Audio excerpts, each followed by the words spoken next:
Four Downs with Rich. Here we go.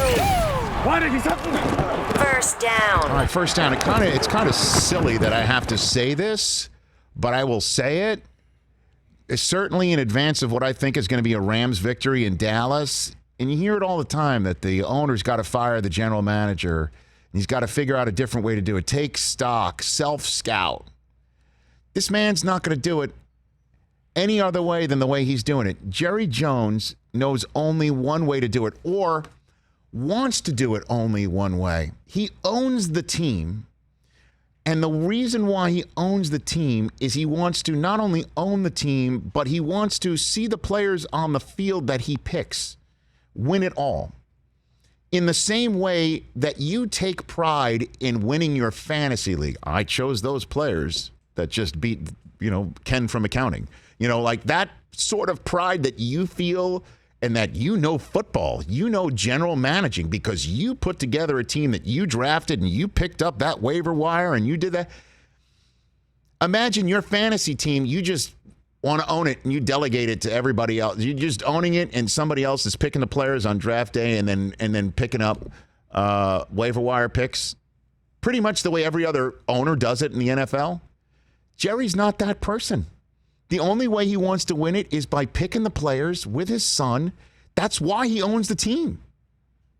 He will never change it. So as the next few weeks go along and we start hearing the hue and cry of change at the general manager spot, it's not going to happen.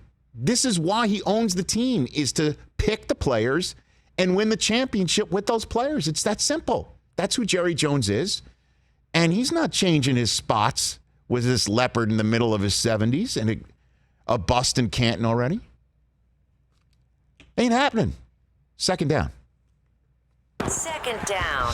Okay, we touched upon this subject yesterday with Tom Curran of NBC Sports Boston that Brady might wind up as, say, with the Dolphins, or he threw up, which was, we were like, huh? Say what? Or with the LA Chargers. And Phillip Rivers has been there forever, okay? But stop me if you've heard this before in Los Angeles. Okay. Where somebody says, hey, we've had a long relationship here, and it's going to be tough for the fans, the kids. It's going to be tough for the kids. Someone's going to have to explain to the kids why we're no longer together. Right. But I found somebody else. It's a Hollywood LA story. The only difference is usually the person that this person moves on to is age inappropriate. In this case, Tom Brady would be a 43-year-old addition. And you even said yesterday, hey, if Phillip and Tom swap spots, it wouldn't be a difference in either way. Right? I don't the think Patriots so, yeah. would still have a Super Bowl chance, Yep. And the Chargers might be a team that's struggling to make the playoffs. Here's the difference. These Chargers need to put fannies in the seats of that new stadium that's right up the street. And no other way to get the attention of the Los Angeles sports fan that will be coming off of potentially an all-star break where LeBron has only lost 5 games all year with Anthony Davis. And who knows what the Rams will have done by this point in time. And the Clippers and Paul George and Kawhi are challenging the Lakers. And then March hits. And hey, everybody, guess who's coming to town? Tom Brady. And the 12 jerseys that they would sell in powder blue, they'd sell out in 2 seconds flat. And you'd see people all over town saying, oh, I've always loved the Chargers. And we both know, Chris Brockman, you and I both know. There's only one Charger fan that we know in Los Angeles. It's the guy who delivered my 3 children that's about to deliver, hold on a minute, let's get it right here, Brian Finner and Brockman.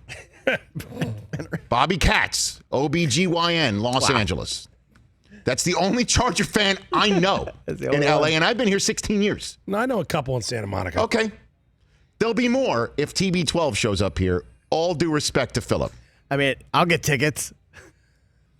I'm going to get mad I didn't. That's second down. Here's third down. Third down. Here's a name for Coach of the Year nobody's talking about that I think is going to start picking up steam and deserves to pick up steam. His name's Matt LaFleur. Oh. Everybody thinks, It's just Aaron Rodgers being Aaron Rodgers, right? Right. But the last few years, Aaron Rodgers wasn't being Aaron Rodgers, or Aaron Rodgers was butting heads with the coach, who is either allegedly as sharp as ever or getting massages. And this guy comes in, and the Packers are in first place. They've got 10 wins. They could finish with 13 W's and have the 1 seed. The entire shooting match could come through Lambeau Field as we're currently sitting here right now. Aaron Jones has been put front and center in a way that helps the other Aaron, but maybe is the engine for this offense. Not 12, but Aaron Jones, who I believe is on Friday's edition of the Rich Eisen Show. Back 33. Again. Number 33, Aaron 33. And he was smart enough to keep petting. I'm just saying this, man.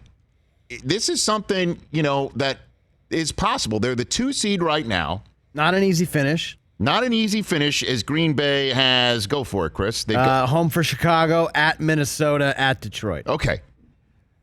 But the team that's right behind them, right in front of them, San Francisco, has some injuries that you're going to talk about in your news update. Indeed. They do have a tough game against the Rams, and they finish up against Seattle. That's the only team that's currently in front of them. And Green Bay, right behind them, New Orleans, doesn't have a very simple finish either. The Monday nighter against Indianapolis, I think, is a W. But after that, they got to go on the road and take on Ryan Tannehill, which brings me to 4th down. Here he goes. Here we go. Wait. 4th down. Is he saying this is going to be a Ryan Tannehill edition of Hot Take Plank 4th down? It's a team thing. It's a Titans thing? It's a Titans thing. Tighten up? It's a Titan thing. The Tennessee Titans, in my 4th down hot take, will win out and finishes the 3 seed in the AFC playoff standings. That is smoking hot. Because they win out, they have 11 wins. Kansas City slips up once, they have 11 wins. Guess who beat Kansas City in Tennessee, if you recall, thanks to Ryan Tannehill starting his run for the ages. That'll be Tennessee has a tiebreak in its back pocket over Kansas City. And guess what? Dude. Tennessee, I'll even go further.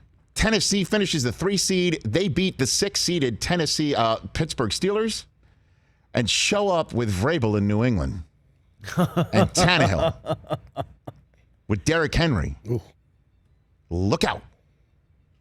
That's how hot this Tennessee Titans team is. And I think winning out means they sweep Houston, which I don't know what the hell happened last week. That has totally thrown me off kilter. Add it to the list of the weird things this year. I am bussing with these boys right now. Nice. Unlike Lawan and company, though, there's an engine underneath my hot take plank hood. I'm riding with the Tennessee Titans. For more of The Rich Eisen Show, tune to Audience Channel 239 on DirecTV for free on BR Live or download the Rich Eisen Show app.